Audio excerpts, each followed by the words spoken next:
Hello,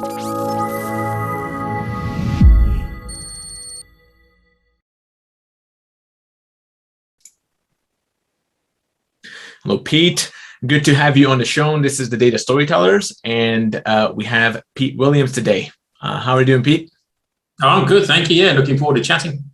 Absolutely. So, Pete, you are a very prominent data transformation leader. You just spoke at Data Talks as well, right? So our audience would love to know more about your perspective and your experiences in data transformation. So first, just as a quick introduction, can you tell me a little bit about your professional journey as a data transformation leader? How did you get into the data game? Easy to go down the rabbit hole on this one, so pull me out if I get too detailed. I've been doing this for about 25 years in the data industry related to, obviously the data leadership part has become later as I've matured as a professional and had, many experiences which I try and reflect on and learn from. My earliest days, I was in computer batch operations, overnight operations, running for a large UK retailer. And then from there, I ended up in BI tools. So I was the company lead on business objects for a while. I ended up then into a tool that we built ourselves as Java was becoming a known language around the turn of the century. We built this, I think, still very good sort of branch information tool for a UK supermarket chain. And then from there, I moved into project management and then change management, where I moved into I hate saying this, but the business side of the company I was in. So, being a customer of tech rather than a deliverer of tech. And I think that's one of the key elements that maybe we'll talk about later in terms of understanding how to get things done and having an empathetic relationship with the organization you're in. And then from there, I think that was the point where I was doing the change management, reflecting on what I thought I needed to do to convince people that it was a forecasting tool, that this new tool was going to be effective for them. And that's when, looking back over my journey, that's when it all started to coalesce around the power of data, the power of pulling data out of systems and combining it into a rich, powerful source that anybody across the organization can consume. And then trying to think about how people consume that, because it's very easy when you're a data professional and you bring something together and you produce an incredible dashboard to throw it to somebody and think they know what to do with it. And they just don't. Sometimes they're like floundering. Anyway, I'm sure we'll come to that as well. So I think from that point, I gathered that together and I went to my boss's boss and I said, we're doing this thing here. But I think what you're really missing is a wholesale approach to how to bring data to the department that you're in charge of. And he was a fantastic manager, a guy called Sid Reed in the Marks and Spencer food supply chain, one of the best managers I've had. And he gave me license to go away and pursue this and try and bring it together. And then from there, it went from foods into the kind of an enterprise view, creating more senior roles and exerting more leadership and the ability to learn more lessons. And from there, I think, so this is probably about 2013, 14 to now, it's just led to more and more opportunities. I went out by myself. I did some contracting for a while on data strategy. And then I joined my current role at Penguin Random House as a director of data and online. And there's an opportunity there for me to, implement everything that I've learned and try and lead that into the organization to help it become data enabled. So that's kind of a reasonably whistle-stop tour, if that's enough detail for you. Absolutely. And what are you working on right now at Penguin Random House? It's implementation of the data strategy that I wrote. So I wrote that 15, 18 months ago.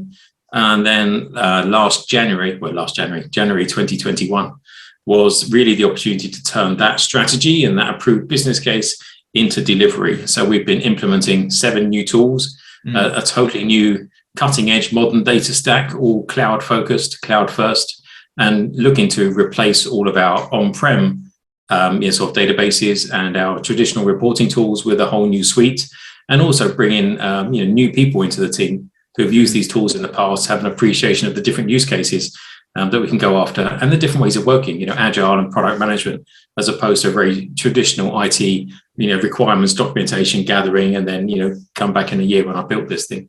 So we've been heavily on that journey. It's been an amazing 11 months. And, this is quite a big weekend for me.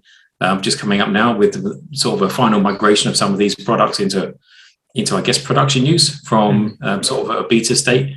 So yeah, it's been an amazing year. I cannot believe what we achieved in 2021, and I just feel like so excited, set up for 2022 with my new tech, with my data coming in my new robust pipelines, and with my new team with a real focus and a different engagement with the organization to that which was possible before.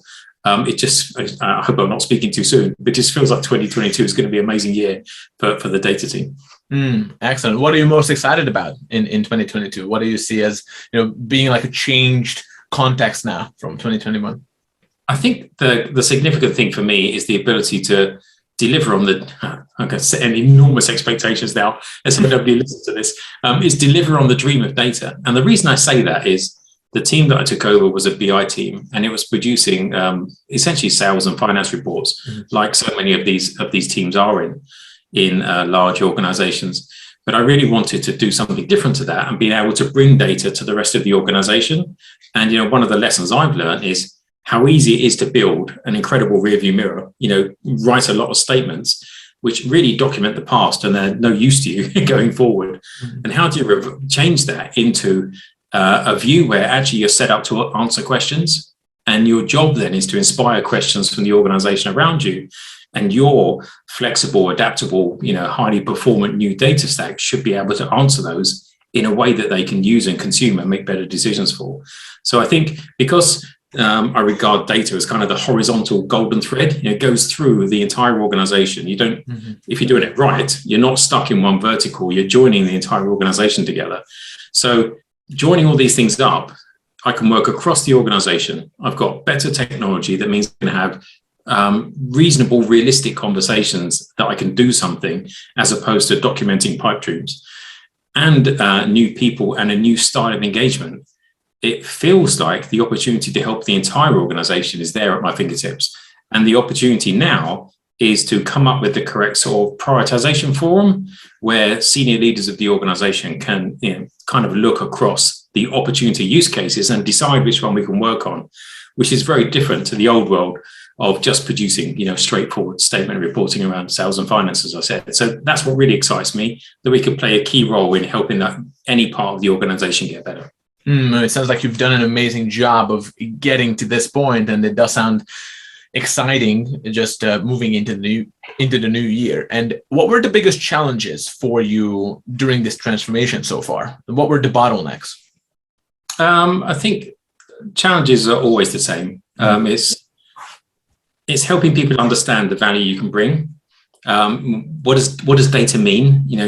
Try not to use data in the sort of setup conversations around this, because really what I'm trying to help people understand is the opportunities for insight and for better, faster decision making, which is kind of always my tagline. And people have to understand what you're trying to say about that and understand where data might apply to what they're doing and their set of objectives.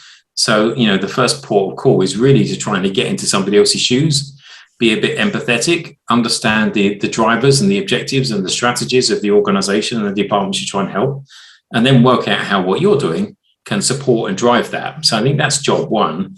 And until you've done that point, all of the exciting selling the future AI and machine learning type stuff has to sit in second place, because until you've got reliable information, well governed, well documented, and at your fingertips, then you can't really deploy it in any sort of automated process. So the early part of a data strategy and a data journey is definitely about understanding where the organization is trying to go and the things that are constraining it. Your next part is to put that into some sort of reasonable roadmap that kind of says, what we need to do, how we're going to do it, and where we're going to start. And then you can hopefully crack on together if you can document a reasonable business case and find the right sponsorship. And my suggestion here is always start small, but be ready to scale quickly. I've done it wrong. I've started small, scale quickly, and not been able to support that, which is a horrible place to be. And I've been also in the other situation where you start small and then stay small because nobody's interested in what you're doing. So this opportunity, I think, at the moment, looks like it's a good one. We've started appropriately. Our ambitions are bold but not unrealistic, and our opportunity to deliver is right there in front of us. So now it's about helping the organization understand the right sort of use cases that generate data-driven demand, I guess. Really interesting. And this whole idea about understanding the organization and putting yourself in the shoes of the other person and who you're trying to help, that's usually the most important step. So even from our perspective, we always like to focus on the soft skills. We always like to focus on how do you tell powerful stories. And a lot of people come to us and ask, like, okay, what do I say? Right. And then even before you decide what you say, right, it's all about the audience. It's all about that empathy, the strategic and tactical empathy. So I guess the golden question is, how do you do that? How do you understand the organization? What has been your best practice? How do you approach this? When you want to understand the business, what steps are you taking first?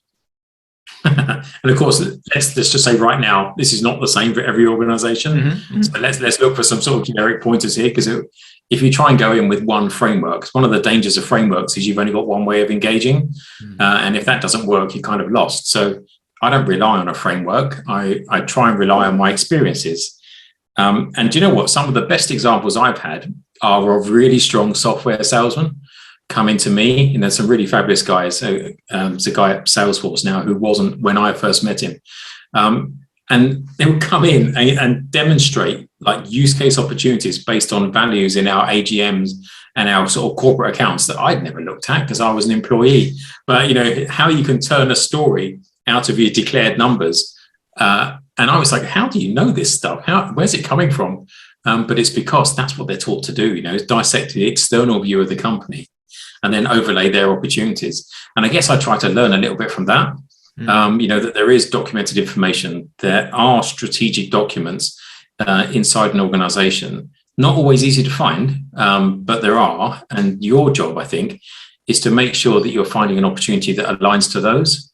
I always say that one of the things you have to solve is a problem somebody cares about, because you can solve a problem that's interesting to you for your technology use case. But if nobody's interested in what you provided, it's just a curiosity, it's a sideshow. And unless you can, solve a problem somebody cares about, i.e. they'll sponsor you in terms of budget and air cover from senior parts of the organization, time and attention if you need it. If you need to glossary your data, they've got people who can explain what they're trying to do and what that really means. And then when you've solved that problem with them, rely on them to sell that into the organization, not in a sort of a direct, this is the other side of software vendor sales, isn't it? Not trying to like run across the organization, selling it to everybody else, but rely on the strength of what you've done from a strong, consistent message of, I tried this, it worked, I've been successful, because I think other parts of the organization pick up on that. And, this is something that I've learned through my entire, I guess, data leadership career, but also before that at a more junior position when you're trying to influence at a different level. The expectations and what you need to do are always the same. What does the other person need from you? Because so often a technology department can be so interested in what it's got its fingertips on and what it thinks it can offer, but that's not necessarily what's being asked for. And quite often that gets lost a bit in translation. I've seen this happen with reporting tools. You get hold of a new one, it's the evolution from the old thing, and you've gone from grids of numbers to wild diagrams and colors and shapes. And then you put that in front of somebody and you go, look at what you can do with this. Look at the amount of things I can put on there. And the other person can't consume it, because although you've put 7 different, parameters of data inside a single chart, people don't know how to apply that to the decisions they're trying to make in an organization. And I learned this around 2000 with the tool that I was building for the UK supermarket, because, it had been out there for a year. It was revolutionary information in the organization. But people would look at it, but they wouldn't know what to do with it. It would almost, the phrase analysis paralysis. Mm-hmm. It was exactly that. It's like, I've got this information, but I don't know how to action anything on it in order to drive outcomes. And I think that's the other part that you have to be really conscious of, is how is somebody going to use what you're creating to change, their success factors and then the organizational success factors. So I feel like I'm talking at you for quite a long time on this one, but really it is about staying close to the people you're trying to deliver with and finding somebody that's got a use case which is interesting and relevant and possible, and get that one done and do it well, because that gives you license to carry on. If you haven't got an early success factor, then you're probably not going to get another one. It's going to be really hard to sell what you do because you haven't delivered. Absolutely. No, this is really good stuff. And I have so many questions. So you mentioned that one way to understand and see and investigate these problems that people care about would be, for example, internal documents. How important do you think building personal relationships with the key stakeholders are. Is that your go-to strategy maybe? Have you used this intensively just to build relationships and then leverage those relationships to find out some of those problems? Because I know that there are different approaches to that, and this is a really interesting point that you're making, that maybe do some more passive research first and come with those. But how intensively have you leveraged your personal relationships within businesses? I think that is key for me. I don't know how you describe this one, so forgive me. But I think you have to be engaging and empathetic with people. Mm-hmm. And there's a really fine line between offering solutions, and you can't do that until you understand their problems. One of the terrible, terrible problems I've seen in technology over the last 25 years is rocking up to somebody and saying, this will solve all your problems before you've asked them the challenges they've got. And that gets you a terrible reputation. I've seen technology departments, or, before data became a thing, technology kind of referred to as, the ivory tower or elitist, because quite often they're approaching with principles and ideas that just are not always practical in the real world, because they're not based on the experience of the person you're trying to do something for. They're based on what you saw at a conference and think's really exciting and you want to bring it forward. So I think you have to leverage your relationships, and I've tried to structure my department like this as well. So I've split my roles up from what was quite a traditional, I think, BI development function, and I've created distinct specialisms. So I've got a data engineering pillar, I've got a visualization pillar, and I've got a data governance pillar. And at the top of each of those pillars, I've implemented the role of product manager. So I know this is quite fashionable. I see more and more of these coming up in sort of LinkedIn feeds and recruitment profiles, but I've tried to put a product manager at the top of these functions because I want them bought into what they're trying to deliver for the organization. So their relationship with the departments they're trying to serve is fundamental in terms of defining the strategy for the function that they're in charge of. Because our tools shouldn't develop if they don't offer the organization more capability. And underneath them, I've put a technical lead who should have all of the technical capability to transfer the strategy into actual technical and architectural deliverables. And I've deliberately done that as an attempt to try and break away from a role that combines both of those, which I think is what was in place before. So you'd have somebody who was trying to engage the organization and trying to be the technical lead and not really having the sort of bandwidth or developed skills to be able to do both of those. You'd always be compromised in that position. So I've tried to deliberately separate them out and have engagement with technical capability, and then technical capability with engagement. And the join of those two roles together, I'm hoping, gives me a really business-focused strategy for the area and a really demonstrable technical deliverable roadmap that meets those objectives. So that's the way I see those things sort of functioning. And that's, I think, as I've gone through my career, I started out as a technician.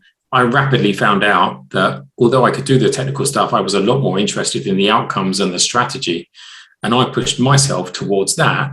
So trying to remain like data competent, this is my phrase at the moment, data competent and people excellent, as opposed to data excellent and people competent.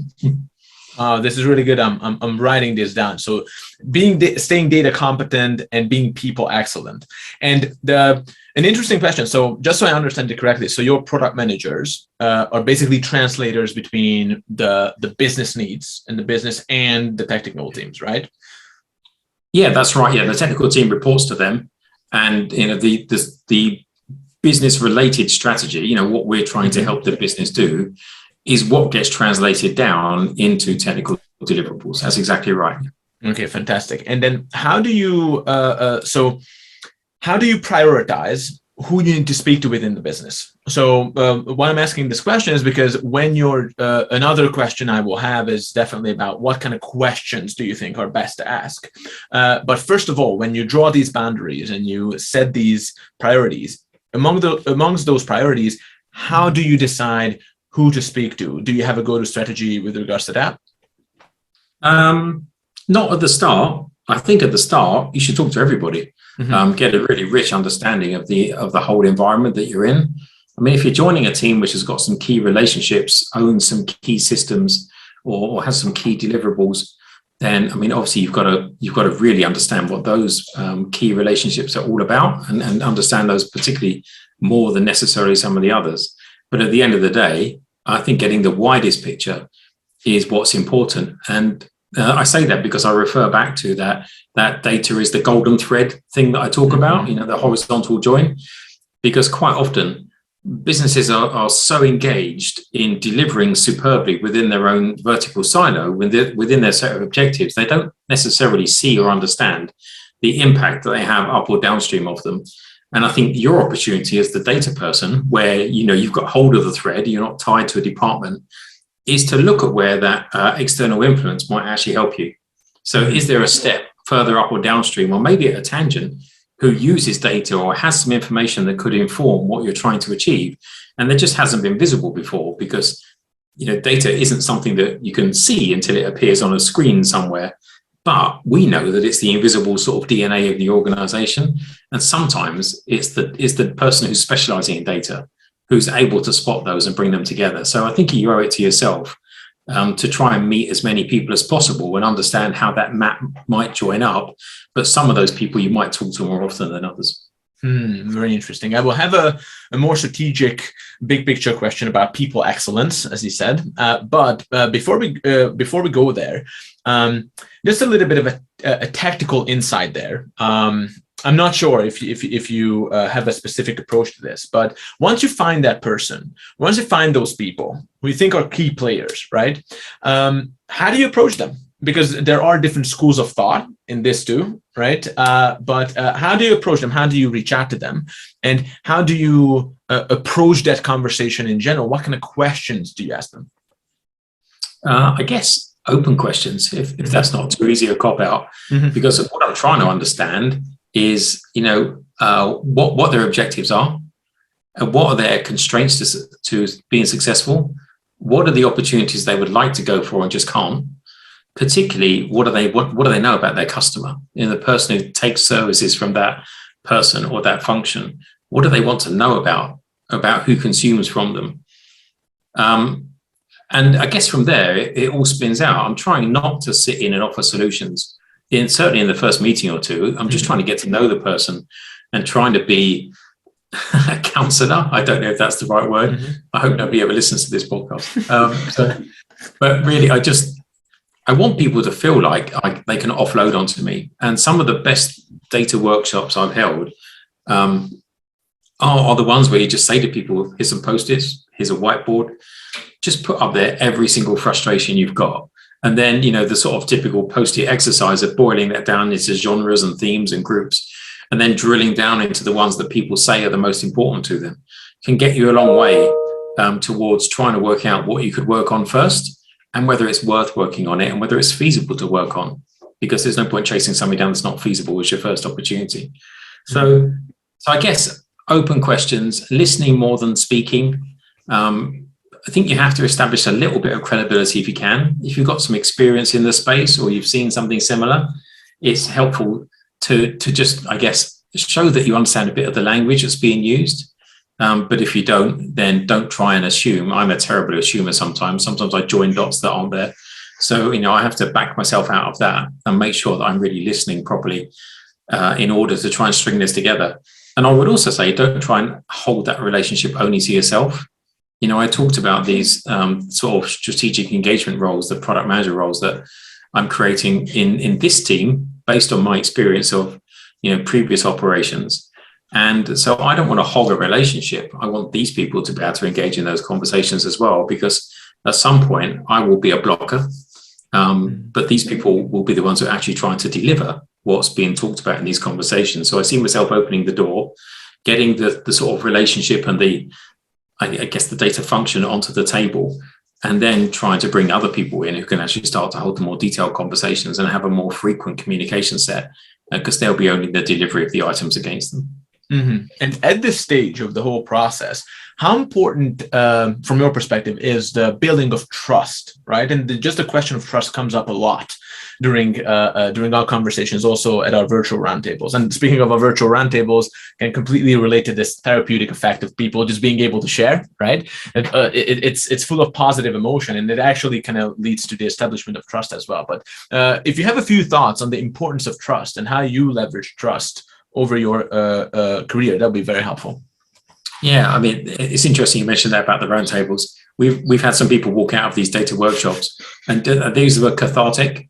They've never had anybody or any opportunity to express some of these frustrations in the past, and we won't be able to solve all of them, but getting them out is helpful for people and onto a log somewhere.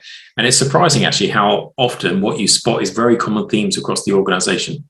That you can attempt to try and solve to help people get better faster. In terms of trust, trust is fundamental. I think if you're talking at a senior level of the organization, sometimes people will be sharing confidential information with you.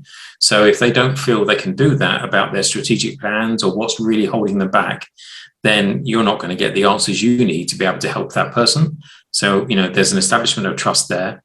There's got to be trust that you're going to be able to deliver something. We can all have fun conversations about what's wrong, but ultimately, senior people are trying to run large parts of organizations typically, and they haven't got all day to spend talking about you just to make themselves feel better. So they need to have an appreciation that what you're talking about, if you're going to come and talk about solutions, is something that they can actually buy into, that they can start to make some plans against, and that they can see an expected delivery on the horizon. So I think you have to establish credibility, I guess, and then your trust comes from having a credible option there. Sometimes it's about what you know. So if you're coming in as the expert, as opposed to the I guess the innocent, if I'm going to use an easy phrase where you're gathering information, if you're coming in as an expert, then I think quite quickly you've got to be able to demonstrate your knowledge of similar solutions in order that you're starting off on the same foot. I've had quite a lot of experience in finance departments in my last 3 or 4 roles. I am not an accountant. I'm terrible with numbers. So do not get the impression that I'm any sort of finance savant. But I've talked and worked with a lot of finance teams. And so quite often the challenges of the finance department, which is pretty similar across most companies, are things that I can relate to and I can express, frustrations that I've seen in the past. And I think that helps you in a conversation, because it's like, oh, this person knows what I'm talking about. They've got an appreciation for what might be a problem. And therefore, there's some trust in, if I open up a bit, then maybe a solution will be forthcoming. So I think I think trust is fundamental, and that as a senior leader, as a data leader, you have to be able to build that, particularly people who don't understand what you're talking about. So there's got to be a bit of trust that even if I don't totally get this data game, it's going to deliver something that's going to be helpful to me in my department. Absolutely. It's almost as if being people excellent is analogous with the ability to build trust, right? Because at the end of the day, relationships are built on trust. That's also the currency of leadership, right? Yeah. Really interesting. So with you, when you mentioned that a process that you have of in the first 2 meetings, when you are trying to understand someone and you try to understand the strategic priorities and what you should emphasize and what kind of solution you would be able to offer this person that will have a strong business impact. So first 2 meetings is just finding out what they are about, getting them to offload on you and having the therapeutic effect.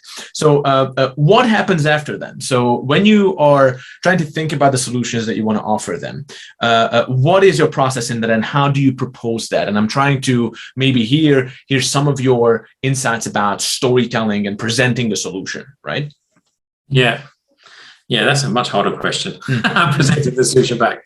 I mean, I'm a big fan of storytelling, particularly in my current role, but I've always found the power of the anecdote is much more powerful than the actual logic.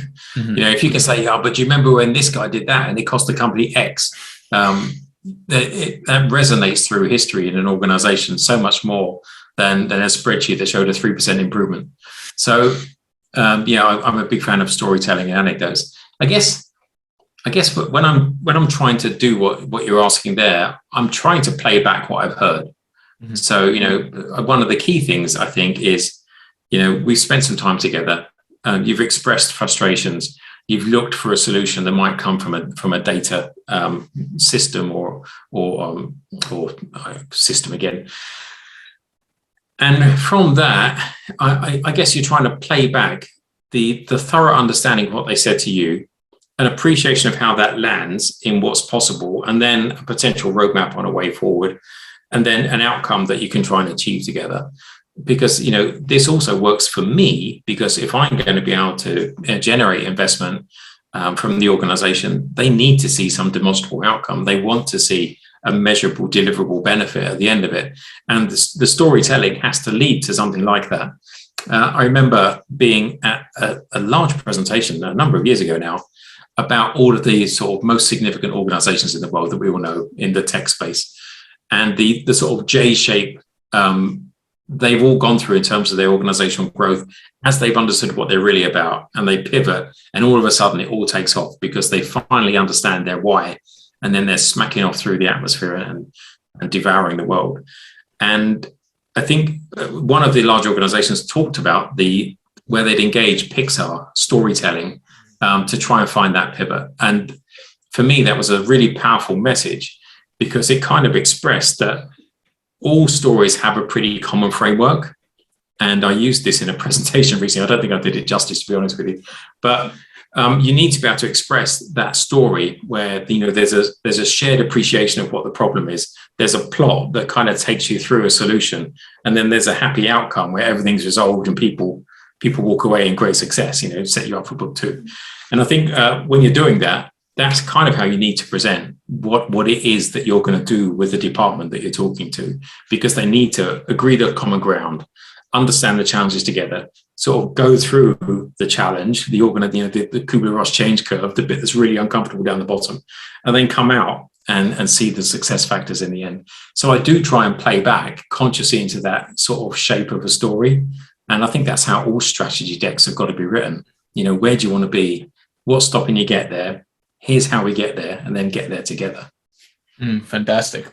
So this was really good. I always enjoy these kind of tactical rundowns on the big picture item.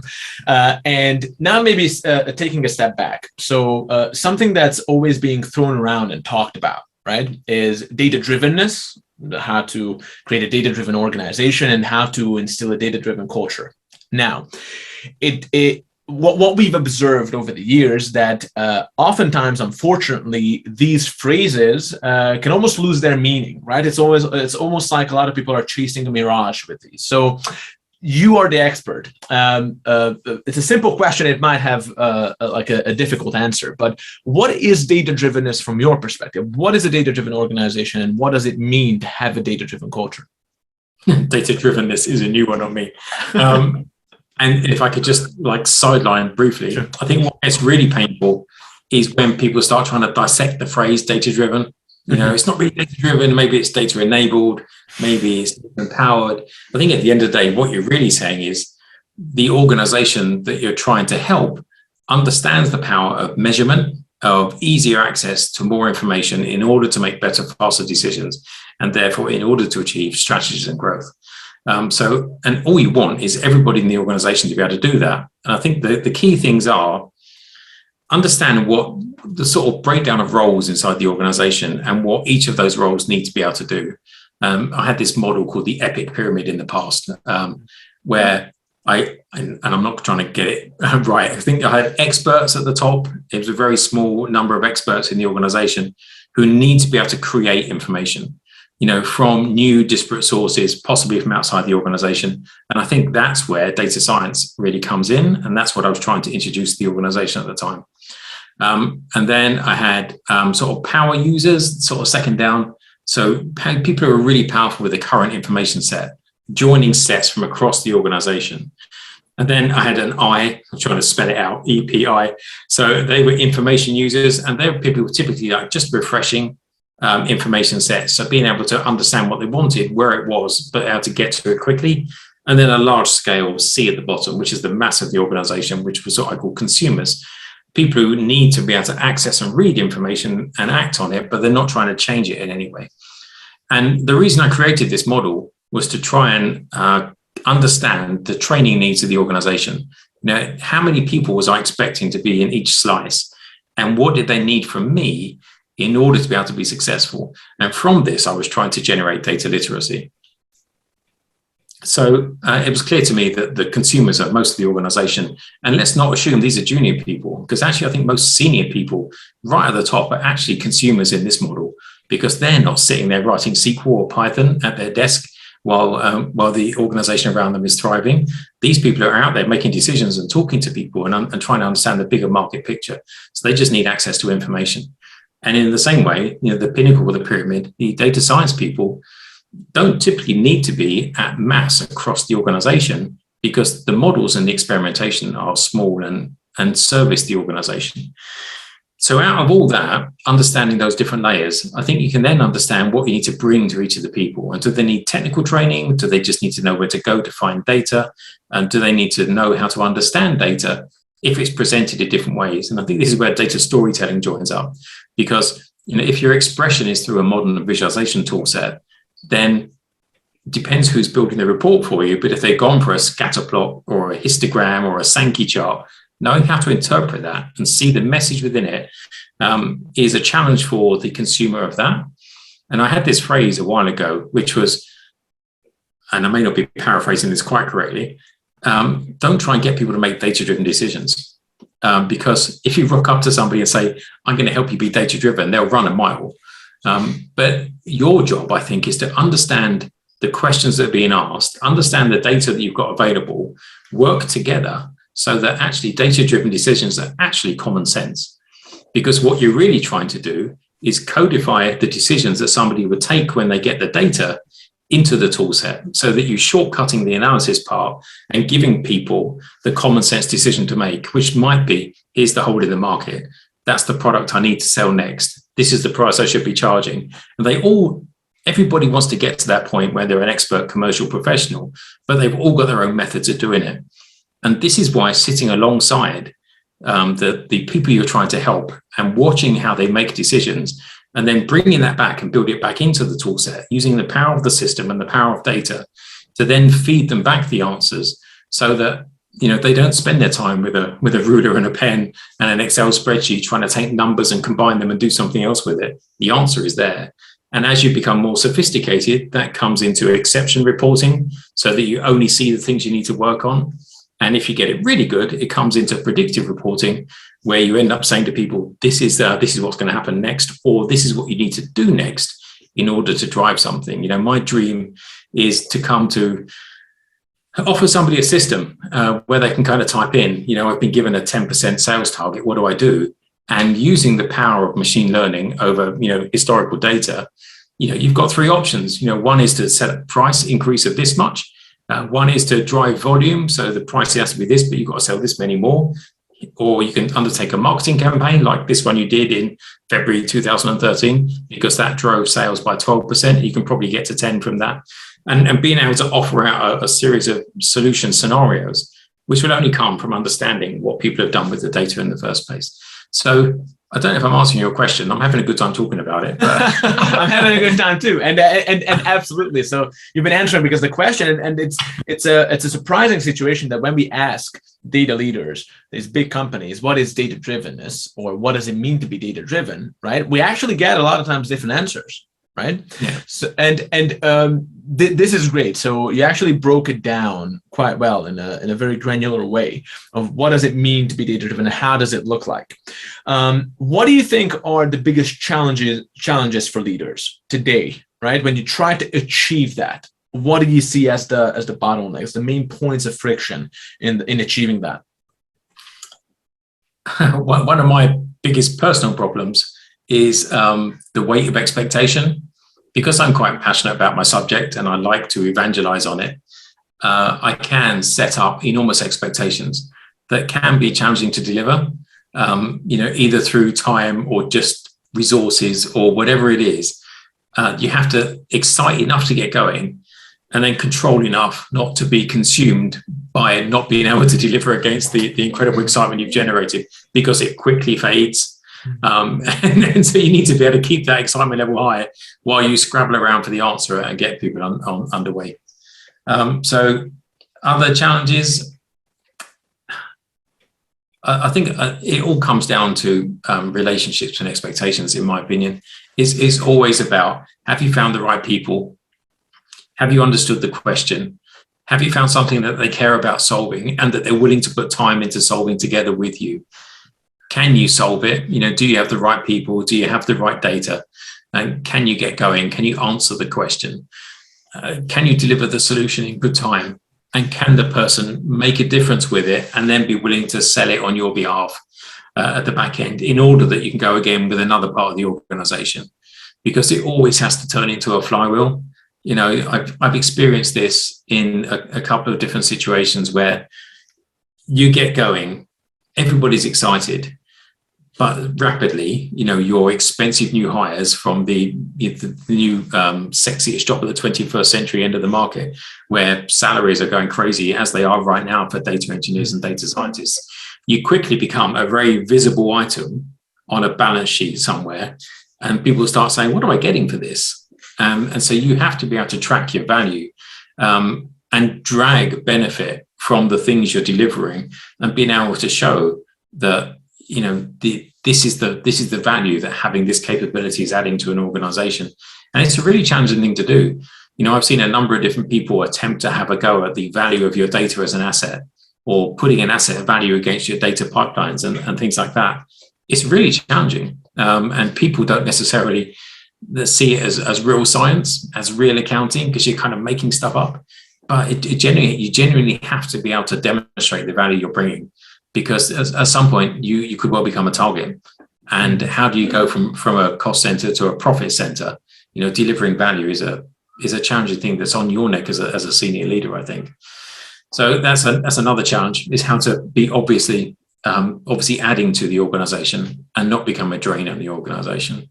Mm-hmm. As they say, heavy lies the crown as a leader, for sure. And yes, and the spotlight comes at a price, it seems. Absolutely, it definitely does. Yeah.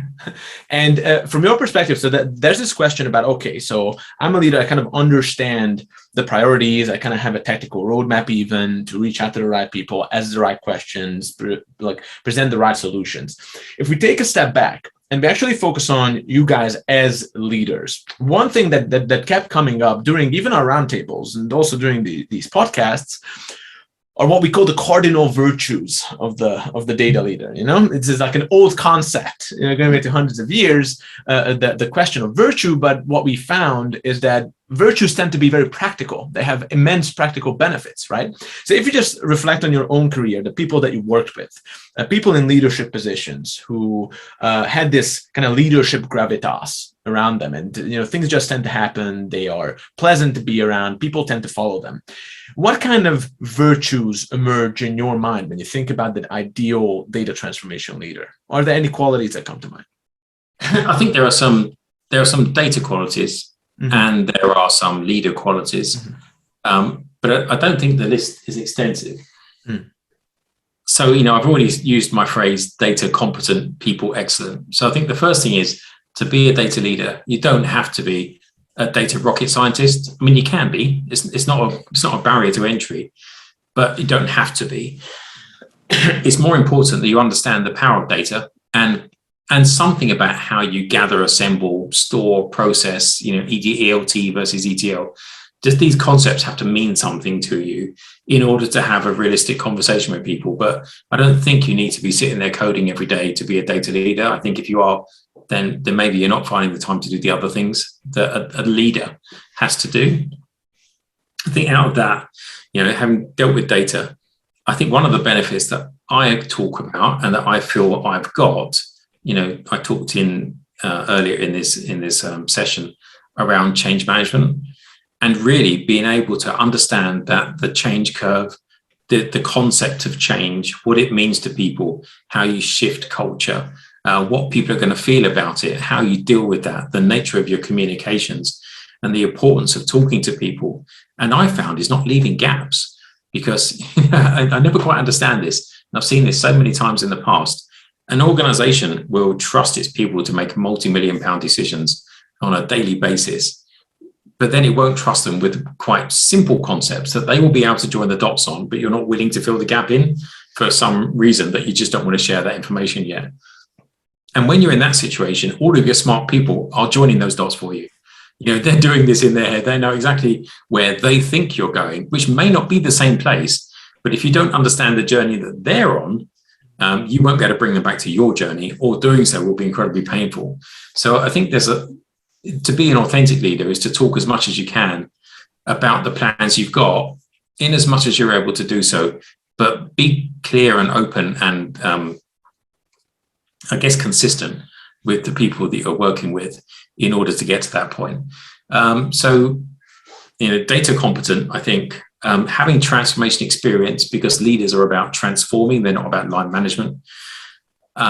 Being approachable, good communication skills, I think, are fundamental. And I look to every senior leader for the elevator pitch. I always think if I'm stuck in an elevator with a senior leader and they can't give me something in 30 seconds that's going to make me get back to my desk and go, come on, I really want to be part of this, then I think you're missing something. Because I think if you're going to be a leader, you have to lead. And that doesn't mean you're all blood and swords and, sort of Roman type leadership. But there has to be something that sets you apart in terms of charismatic communication and clear expression of a goal that everybody can get behind. So I think that's fundamental. And for data, there are all sorts of opportunities in that, because you're driving business outcomes. You're trying to help business strategy come to life and be successful. And for your people below you, the function you're building, that's an exciting journey, and you should be able to express that. And everybody should be really excited to be on that journey. And for the people you're helping, you are hopefully, a knight on a white horse. You're coming to help them solve problems that they've had and that are constraining them from being successful. So you should be able to pull this together into a story that people will want to hear and will want to get behind. And if you're talking to a leader who can't do that for you, no matter what they're leading on, then I think there's something missing. Very interesting. And what always comes up in these conversations, interestingly enough, is there's this kind of holy trinity of virtues when it comes to leadership. And one thing that always comes up is humility. The other is courage in a way. And the third one is patience, so patient persistence, right?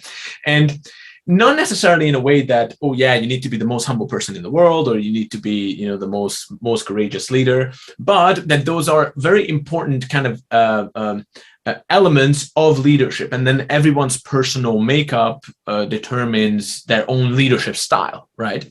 So what is your leadership style, you think, when it comes to, for example, being humble, which is being open and the willingness to be wrong, or maybe if you're a more assertive leader, then you like to emphasize that, or being courageous. You guys are the purveyors of truth ultimately in the business, right? And then there is this burden of maybe sometimes proclaiming that truth, even when it's uncomfortable, and pointing to things that people don't want to acknowledge, right? And maybe bringing value through that. And then the whole idea of patience, well, are you focusing on some quick wins and generate momentum that way? Or maybe you're playing the long game and you're planting seeds. So if you reflect on your personal career, how do you think you kind of stack up on those qualities in terms of humility, courage, and patience?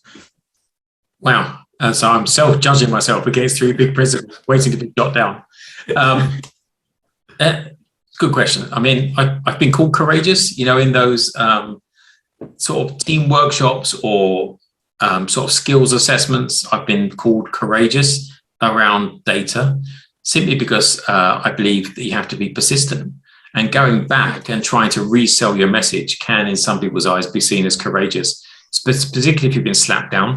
And you're trying to, I guess, make the value and the opportunity clear. Means you have to go back again and again, possibly from a different angle. So I think I could be regarded as courageous in that respect. Or certainly, as I said, I've been given that tag before. So yeah, I think that's a good one. Patience. It's funny, I used that on a slide on Wednesday. I said you have to be patient when you're starting a data program. I'm always way too excited with data, because my experience and my, I guess, immersion in the industry talks about the opportunities and why you should get going on it. So I always want to run faster than the organization will possibly allow me, no matter where I am. So I'm not as patient as I should be or could be, because I want to get started. But sometimes I think the friction that comes from that energy is what you really need. Because you could be too patient and actually realize that you're stagnating, and the organization is not seizing the opportunity to make a decision around you, one way or the other. If it doesn't want to do it, fine. And you can choose to either be there or pack up your bags and move on and try and do it somewhere else. But you can be patient to a point, but decisions have to be made, and action has to be seen from both sides of the people involved in the data opportunity. So I think I am patient, but really I'm looking for an opening and assessing where the next opportunity to leverage the story and try and get some buy-in is really going to come from. And that could be with the same person, or it could be by trying to build a coalition of the willing that will then help you converge on that person, through messages through other channels, sort of change management approaches to getting messages to the people you want to hear them. And what was the last one? Humility. I don't know how I can express humility when I've just talked about myself for 40 minutes. Fair enough. I try not to be. This is the challenge I expressed earlier. I think I did anyway. When you join an organization in a role, particularly a senior role, you're being appointed because you've got some knowledge and some expertise about what you're doing. Otherwise, they wouldn't bring you in to lead on something. And it's really hard. It's a very hard balance to work out how you can express and deploy your knowledge, your value, the experiences you've had, without looking like you're trying to be the know-all in the room, to be too patronizing. And that's I struggle with that one, to be totally honest with you, because quite often, if I've seen things go wrong, particularly large-scale transformation projects, I've been at the sharp end of those throughout my career, and they haven't always gone well. But there have been lots of learnings that come from not always going so well. You have to fail to learn, don't you? And being able to express those without pulling the rug from under somebody else is a challenging communication piece, I think. And I don't think I always get that right. But I think it's important to speak up if you've got knowledge as well, and work out how somebody could deploy that on your behalf. Great. Well, Pete, look, this has been amazing. So thank you very much for your insights. And I will have to let you go, even though I don't want to, because we only have two, even though we had a great conversation. So the final question before I do let you go. So if you could give just one piece of advice to the data leaders of the future, right? One thing to keep in mind and prioritize. What would that be? What would be that personal recommendation that you have based on the breadth of experience that you have? I guess it would be don't forget who you're doing it for. I don't think there's any company out there that says just do data for fun. We need to build data. You're always doing data for the benefit of the organization and to help people in the organization be successful. So your data program is not about you heading out, buying incredible technology, sourcing the best data scientists. I mean, that may well be what you need to do eventually. But what you're really doing is delivering on behalf of somebody else in the organization in order that they can be more successful. So don't ever lose sight, I think, of the fact that you're empowering them. You're not building yourself.